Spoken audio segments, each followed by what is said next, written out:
Welcome to a special bonus episode of Cinemaholics. And I understand, listeners, you're probably like, the 355, maybe you clicked this by accident. You didn't know what this movie is. Well, we're going to try to help make this movie make sense as best we can. I have a special guest here. Now, you all know me when I introduce myself on the main show as John Negroni, film editor or film section editor for theyoungfolks.com. But you probably always wondered, well, I mean, theyoungfolks.com has to have an editor-in-chief, right?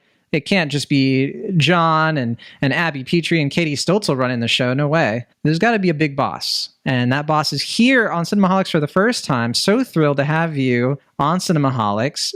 It's Allie Johnson. Hi, Allie. Hi. Thanks for having me. Thanks for actually saying yes. This is surreal. It's great. Yeah, of course.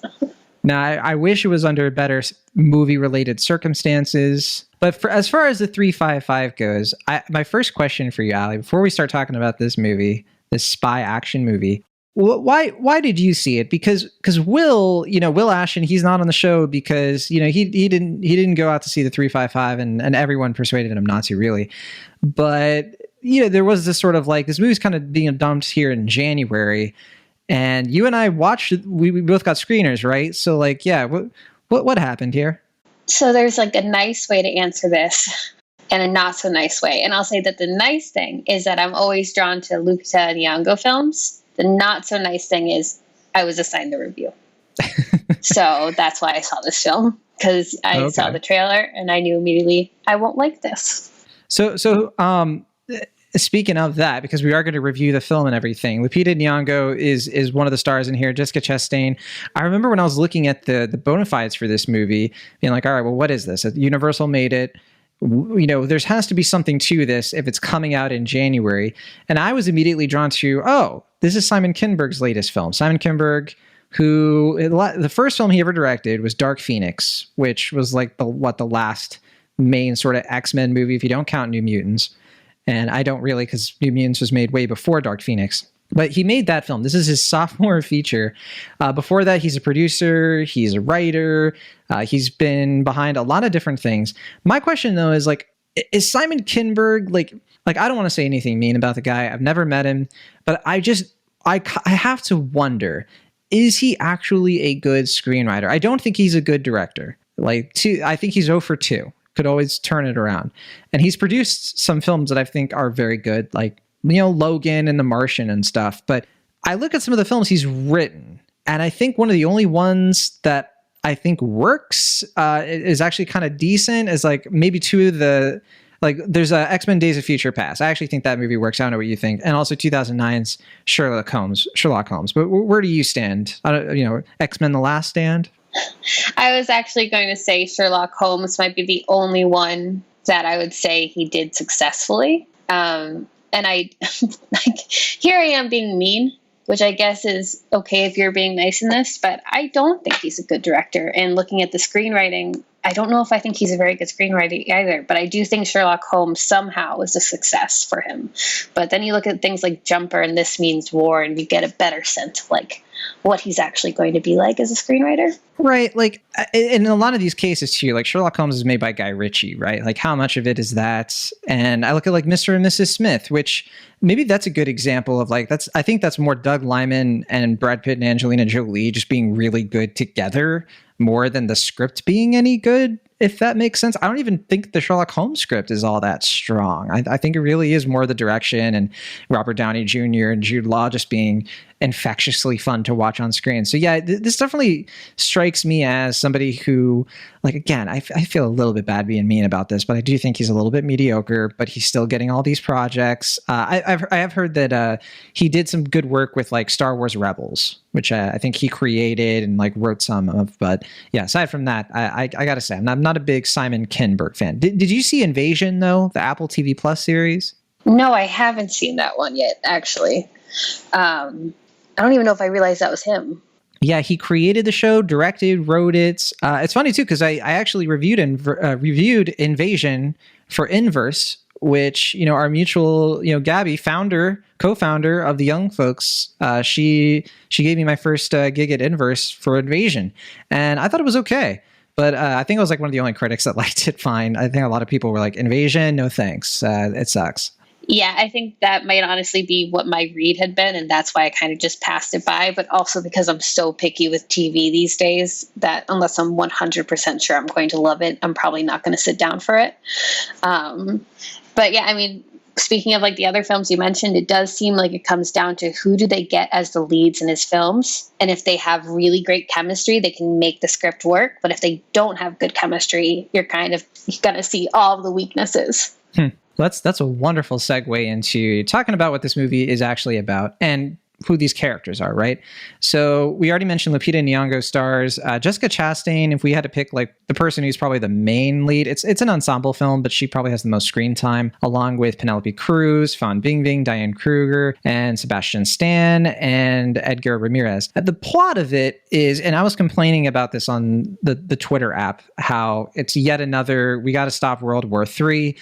And I absolutely hate that. I am so sick of people being like, it's going to be World War III. I thought it was like bad enough when Tenet actually made a lot of to do about that, but that's like a little pet peeve of mine. It's kind of like when characters in movies are just like, what, or like usually in the trailer, they're like, what if you could use more than 10% of your brain, Allie? Can you imagine? It would be like amazing. We'd have superpowers every movie. Yeah, no, I do think it's really tired. And again, I'm fine with cliches in films. I'm fine with going down the similar path. I just want it to be done well. And this is such a tired trope that like you really have to convince us to make it worth watching for, the 100th time.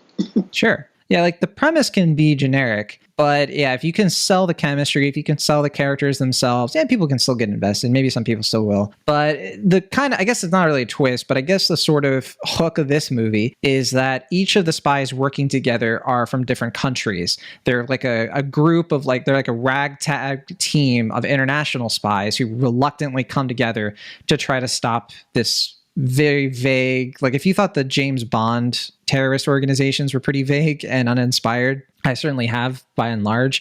This kind of takes it to task, honestly. And that's really the thrust of this movie. Like they each have their own like skills. Jessica Chastain is CIA. She's just like, the main character, the every woman. Lupita Nyong'o is MI6. She's the computer specialist. Diane Kruger is the like sort of the like badass German agent who kind of has like a dark past. Penelope Cruz is actually a therapist, but she's kind of like loosely tied to the Colombian intelligence service. And then Fan Bingbing, I wasn't sure to even include her because she kind of shows up later. I guess she's part of the gang. Unofficially, I don't know. It's not like they're official to begin with, but yeah, she represents like the Chinese secret ministry group. Yeah, I can't say they really served that character well either. And if she is part of the gang, I do think the best character description in that film, though, is Penelope Cruz delivering quite seriously, I'm not an agent, I'm a therapist. And I think that's kind of the crux of her character right there. Agreed. Yeah, she actually gets a few lines in this movie that I found a little less rickety than others. So we kind of laid out the plot. I don't want to get too much more into the plot. I mean, they're globetrotting. They're going to different locations. This movie very much is a piece of like several different spy movie franchises. It's got a little bit of like Mission Impossible in the sense that like they're kind of going for these big action set pieces half the time. And then sometimes it's a little bit more Jason Bourne where you have like these up close shaky cam fist fights. You have a lot of James Bond where they're dressed to the nines, kind of infiltrating a gala. And it's like this weird sort of mix of all these things. I also thought it was like pretty telling too, because I watched the trailer after I saw the movie. And the way that they're selling this movie is not from the director of Dark Phoenix. It's actually, from the studio that brought you the Jason Bourne franchise. So like that's clearly what they have like in mind. It's like, what if, you just took Jason Bourne and Ocean's 8 and you just kind of put it together? Yeah. They're selling it on the idea of, well, you've never seen this before. A whole group of women leading a spy mission movie. What if women were spies? What if they were really good spies? And it's like, we know.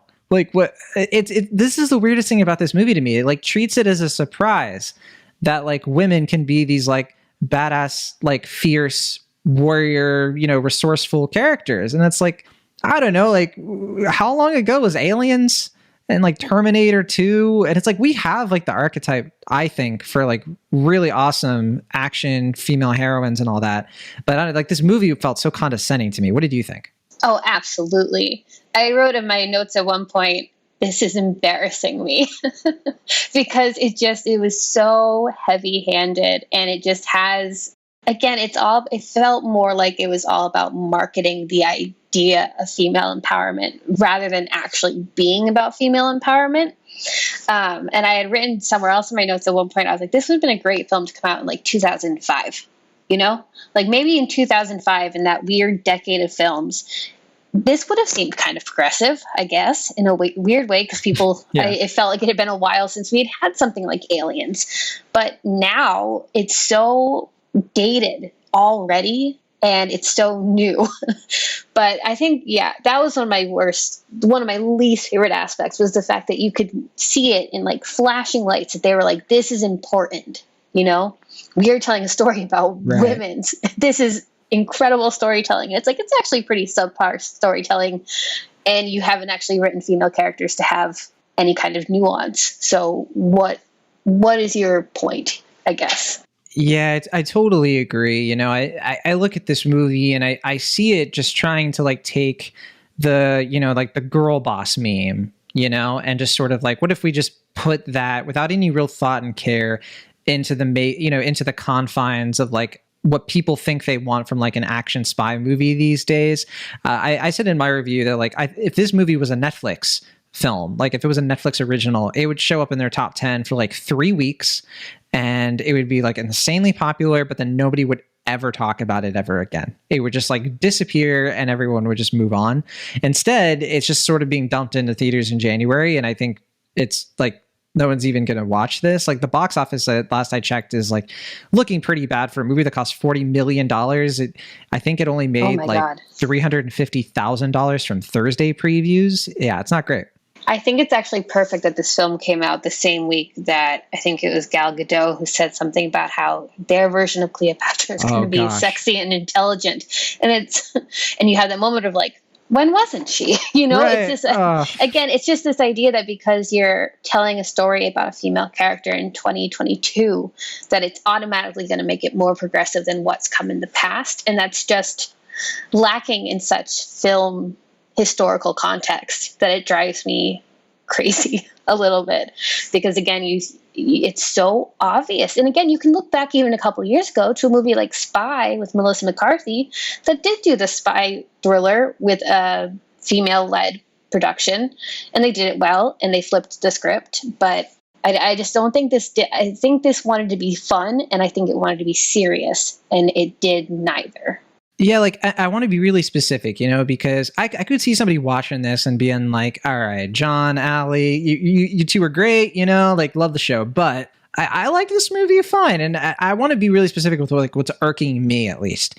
And that's like, okay, you're going to come in here and your big, like sort of like pandering to female empowerment is going to be, we're going to take these women and sort of, first of all, try the subversion is that they are like really good at their jobs. Okay. But like going even further than that, it really is just sort of like taking the whole, like it doesn't even try to like deconstruct like its own subject matter. Like if you're going to be in this sort of like generic thing, I don't know. It's just like sort of, it's so, white and black, like black and white in terms of like the morality of it, in terms of like, what are the ethics of like these people sort of like joining forces? Is there a commentary on like how like people like internationally should be able to come together? Is there like any sort of like commentary on the CIA itself and like what goes down in this movie? And like, you have to like stretch really far to get anything. It's all surface level. And that's like what's annoying to me is that like, like you said, Spy. Like Spy is not a movie that I love or anything. I'm one of the detractors, but I respect the heck out of the movie because it does what you said. It flips the script. It's, it actually is subversive in a very entertaining way. But yeah, like this movie, I just think is just so like flat, like soda that's just been like shaken and, not stirred. Yeah, and even to like, I do like Spy, but even to separate it from my own enjoyment, it's more that, the 355 feels like they think they did it first. You know, that I get this feeling of them being smug from this film. And that's what annoys me, because you can look back and you can see examples of it actually having been done, and certainly of it having been done better. And I think it's interesting because, like, you know, they could have gone and they could have tried to do some kind of extra layer of commentary, but I would have been fine even if they had just stuck to, again, very surface level, like, this is just supposed to be fun, pure spectacle. And if they had executed it right, it's the fact that, to me, they wanted to have both ways and couldn't commit to either tone. Like, the tone is all over the place. I don't know if you thought so too. Yeah. But I think it was more so for that. Like, again, if they had just been big and broad and ridiculous, I probably would have loved that, you know? Right. But it's the fact that it's so self-serious, but it doesn't, like you say, push the envelope at all in trying to kind of tell a different version of a same story. Right, like that reminds me of like The Spy Who Dumped Me with Mila Kunis and like what I liked about that movie was like Kate McKinnon. Yeah, thank you. Like, I liked how it was kind of broad and like they played it up because they were just having fun, and that was part of like what made it interesting. It was a little bit more surprising. In this movie, instead, I think it's like trying to split the difference, have it both ways. You can sort of tell. I think like, okay, let's just like break down the technicals of this thing. I think at times the action in this is okay. But for the most part, it's a lot of it's hard to follow. I think that the MacGuffin is like a hard drive that is like just like I said about the terrorist organization. It's just like sort of vaguely a threat. Like nothing here like really connects. They put all of their eggs into, okay, how are these different women going to interact with each other and like develop maybe like a friendship? And it almost gets to a point where like I can kind of see, you know, where it's coming from, this movie, where it's like, you know, we're trying to sort of do the found family thing, a group of underdogs, you know, trying to reclaim, you know, sort of the mission. It reminded me a little bit of Steve McQueen's Widows in that respect. Whereas though I think Widows is emotionally actually like powerful, because I think, to what you're saying, it commits to its tone. And like, you can't walk out of Widows confused about what that movie is about. With this one, it's like, I don't even know. I can't make heads or tails. Yeah, and the found family aspect, again, that was one of those moments, you know, they have this big kind of moment of camaraderie where they're getting to know each other, and it's just, my eyes were rolling into the back of my head, because I usually love that stuff. I love sincerity in films. I love heart on your sleeve, very earnest storytelling. I'm drawn to it. And in this case, you just see the mechanics. And I think this film actually would have been better served if it had started later in their story. You know, we didn't need to meet the team and see them all getting together. I actually think this would have worked better if they were already a unit of some sort, which I know we can't really operate in like would've, could've, you know, but to me, it's just such a missed opportunity to just rely on the strength of the group rather than trying to have, you know, 4 or 5 individual stories going and hoping that we care about one of them enough to keep us going throughout the entire film, because they clearly want us to really care about Mace's story. And she is my least favorite part of this film. Oh, really? Well, yeah, I think her and Sebastian Stan, like the whole thing with them, I could not stand. I really could not. As much as I love these actors, you know, as actors and loving plenty of other things. Yeah, I just, in this movie, it was very cringy, I guess. And you brought up a good point there, because I was going to say this movie it feels very long, and it is long. It's over 2 hours. It should not be. There was a point where I was like, this has an hour left. Like, this should be wrapping up. But no, that's just kind of, it's paced in a very weird way in that respect. But I was going to mention, like, going into this movie, like, if you have seen the trailer and if you've seen any of the marketing, if you've seen the poster, you get the sense of like, okay, it's about a group of these awesome action heroes like banding together to stop a threat. But that doesn't happen for like over an hour, because like it takes forever to get all to get them actually working together. Like, I clocked it when Lupita Nyong'o was like, well, why don't we just join forces? And it's so late into the movie. Like, we already mentioned Fan Bingbing's character doesn't show up till so late.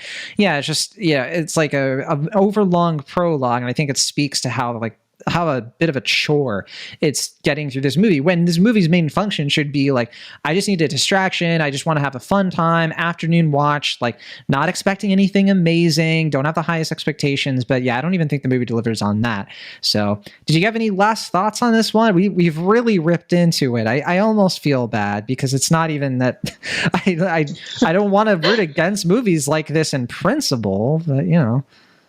I think for me, I get so annoyed by it is because a lot of these people in this film are in positions of, as an outsider, reasonable power. Jessica Chastain has her own production company. Simon Kinberg gets all these jobs for, whatever reason.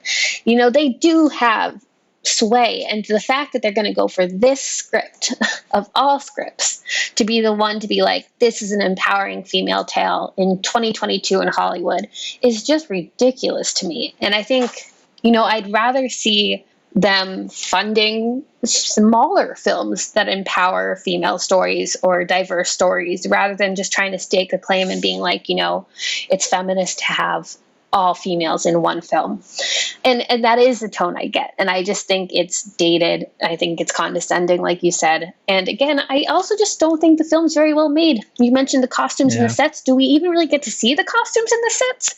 Because to me, even that was lacking. So I'm glad you're nice. I'm trying to be bad.